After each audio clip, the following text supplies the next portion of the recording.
का सारा data website पे डाल दीजिए। जरूर डालेंगे। और आपने जो इल्जाम लगाया कि वो आरएसएस के आदमी, ये भी मैं उनसे पूछूंगा। ठीक है, उसका भी पूरा कच्चा चिट्ठा आपके सामने रखेंगे। अभी तक आपको पता नहीं था वो? मुझे नहीं मालूम था। मुझे नहीं मालूम था। लेकिन आपकी पार्टी के जो नेता हैं, आपकी पार्टी में आप कह रहे हैं कि जितनी भी टिकट दी हैं वो अच्छे लोग को टिकट दी है, उसका एक सर्वे मैंने कराया है।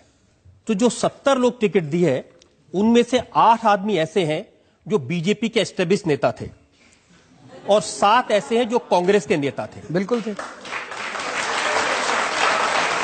तो अगर बीजेपी और कांग्रेस के लोग इतने खराब हैं तो उनको आपके टिकट, या आपकी पार्टी गंगोत्री है, इसमें आके सब साफ हो जाते हैं।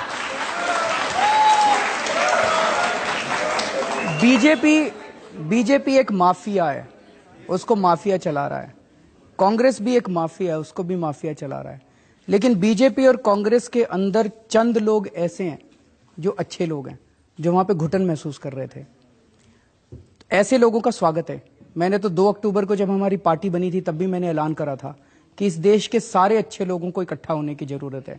जहां भी कोई काम ऐसे एक दो अच्छे लोगों से मिलवा दूं मैं आपको? सर 1 मिनट, तो आप सुन लीजिए। जिनको आपने मैं 2 मिनट तो मेरे को बात नहीं करने दे रहे। अरे आप ही को तो बात करने दे रहे हो। अब बीजेपी और कांग्रेस के अंदर जब भी कोई आदमी आता है, बीजेपी या कांग्रेस या किसी और भी पार्टी का, और हमारी पार्टी में आना की टिकट लेना चाहता है, मैंने जैसे बताया कि हम एक एक आदमी की जांच करा रहे हैं।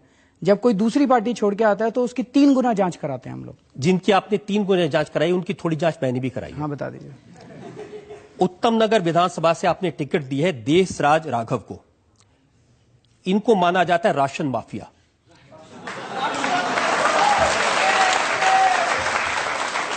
लोकायुक्त के पास इनकी शिकायत है जिसमें कहा गया कि राशन और मिट्टी के तेल की इनके और इनके परिवार के नाम में 20 दुकानें हैं।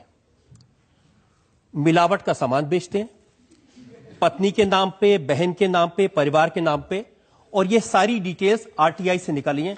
आप चाहें तो मैं आपको पूरी डिटेल दिखा। मेरे को सारी पता है सर, मैं अभी बता देता हूं सर। अच्छा, आपको पता है, उसके बावजूद आपने इनको टिकट दे दी? मैं सारा केस बता देता हूं आपको। वाह, मैं सारा केस आपको बता देता हूं। इसके अलावा भी कोई और है? नहीं, बहुत है। अभी तो शुरुआत है। रवीन जी, क्या बात कर रहे हैं आप? ठीक है। देशराज राघव अचल शर्मा के खिलाफ पिछली बार इंडिपेंडेंट काउंसलर का चुनाव लड़े थे। अचल शर्मा बीजेपी का आदमी है उत्तम नगर से। अचल शर्मा बुरी तरह से हार गया। मैं अचल शर्मा की नहीं पूछ रहा, माफिया तो ये है जिनको आपने टिकट दिया है। बात तो बता दूं आपको पूरी। अब मेरे को पूरा करने देंगे, बीच में काटेंगे नहीं? नहीं, बिल्कुल काटूंगा। अगर आप, मैं पूछ रहा हूं कि क्या इनके खिलाफ लोकायुक्त के पास शिकायत है कि नहीं है? सर मेरे को जवाब देना पड़ेगा। अगर आप मेरे को जवाब देने देंगे तब तो मैं जवाब। आप जवाब दे ही नहीं रहे, आप तो दूसरे बात के बारे में बात कर रहे हैं। तो फिर ऐसे तो काम नहीं चल सकता। ऐसे ही काम चलेगा? आपकी मर्जी। जब राजनीति में आए तो ऐसे सख्त सवालों के जवाब देने पड़ेंगे। मैं जवाब देने अब आप बच नहीं सकते इन चीजों से। तो बता तो रहा हूं मैं। अगर आप बेईमान आदमी को टिकट देंगे तो सवाल तो पूछे जाएंगे आपसे। तो आप जवाब ही नहीं देने दे रहे, आप सवाल ही पूछ रहे हैं। आप जवाब नहीं दे रहे हैं ना। चलिए, अब बोलूं मैं? बोलिए। मेरे को बात पूरी करनी पड़ेगी, बिकॉज वो बात पूरी। आप बात बोल नहीं रहे, बार बार घुमा रहे हैं। आप बार बार कह रहे मुझे बोल नहीं दे रहे, लेकिन बोल नहीं रहे। मैं तो चुप हूं, बोलिए। अचल शर्मा को इन्होंने पिछली बार हराया था। आप अचल शर्मा के पीछे पड़े आप? सर ये अचल शर्मा की कंप्लेंट है, ये अचल शर्मा की कंप्लेंट। मैं आपसे पूछ रहा हूं कि देशराज राघव। सर ये नहीं है उनके दुकान, एक भी दुकान देशराज राघव के सामने अगर आप साबित कर दें, हम अपनी पार्टी बंद कर देंगे। नहीं, ये प्रूफ है। ये आरटीआई से इंफॉर्मेशन आई है। ये प्रूफ है। ये आरटीआई की इंफॉर्मेशन नहीं है, ये अचल शर्मा की कंप्लेंट की कॉपी है। ये कंप्लेंट की कॉपी, हाँ, लोकायुक्त से आई है। अब मैं आपको कंप्लेंट तो कोई भी कर सकता है। अगर आपको आरटीआई का शौक है, दिखाइए। ये लीजिए आरटीआई। ये आरटीआई की कॉपी है। इसके बाद भी एक और आरटीआई हुई थी, इसके बाद एक और आरटीआई आई थी। एक मिनट सुनिए। क्या बात हुई? ये आरटीआई दे दिया, इसके बाद एक और आरटीआई होगी? सुनिए तो सही, आप मेरी बात नहीं सुन रहे। ये जो आरटीआई आई थी, एक मिनट। ये देशराज राघव के खिलाफ एक आरटीआई है। हाँ। लोकायुक्त की अगर आप पूरी कंप्लेंट पढ़ें, लोकायुक्त की कंप्लेंट में लिखा हुआ है कि उन्होंने अचल शर्मा ने एक आरटीआई डाली जिसके अंदर उनको एक इन्फॉर्मेशन मिली। उसके बाद उन्होंने दूसरी आरटीआई डाली जिसमें डिपार्टमेंट ने ये कबूल किया कि हमने जो पिछली आरटीआई का जवाब दिया था वो गलत था और देशराज राघव के नाम पे एक भी दुकान नहीं है। देखिए, आपके समर्थक के बारे में इल्जाम लगे तो आप एक आरटीआई, दूसरी आरटीआई, लोकायुक्त ये सब करने लगते हैं। किसी दूसरे के बारे में इल्जाम लगे, सबूत हो ना हो, आप इल्जाम लगा देते हैं। सर मैं जिस देशराज यादव की एक इंटरेस्टिंग बात बता देता हूं, ये तो छोड़ दीजिए। चलिए, आप कह रहे हैं पहली आरटीआई, दूसरी आरटीआई। इनके पिताजी की डेथ हुए 4.5 साल हो गए, ये मेरे पास बैंक के रिकॉर्ड है, उनकी पेंशन अभी भी उनके नाम में आ रही है। सर इन्होंने देशराज राघव ने बैंक को और डिपार्टमेंट को उसी टाइम लिख दिया था। अगर आप मेरे को बताते, इतने दूध के धुले कि बैंक को कह दिया पिताजी के पेंशन मत देना, मरे हुए 4.5 साल हो गए। कह दिया था सर।